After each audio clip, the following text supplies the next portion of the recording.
వచ్చేదెవరు? నాతో పని చేసేదెవరు? నాతో పట్టుదలగా ఉండేటోరు. పట్టుదల అంటే ఇది.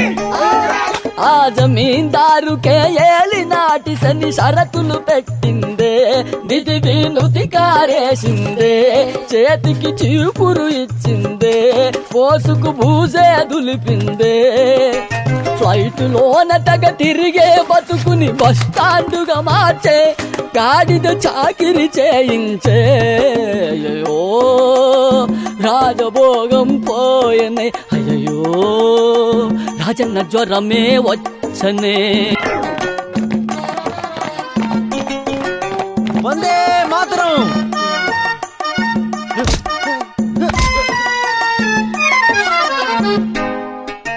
జల్సా లైఫులు సల్సా డాన్సులు స్వాగా అయ్యాయి,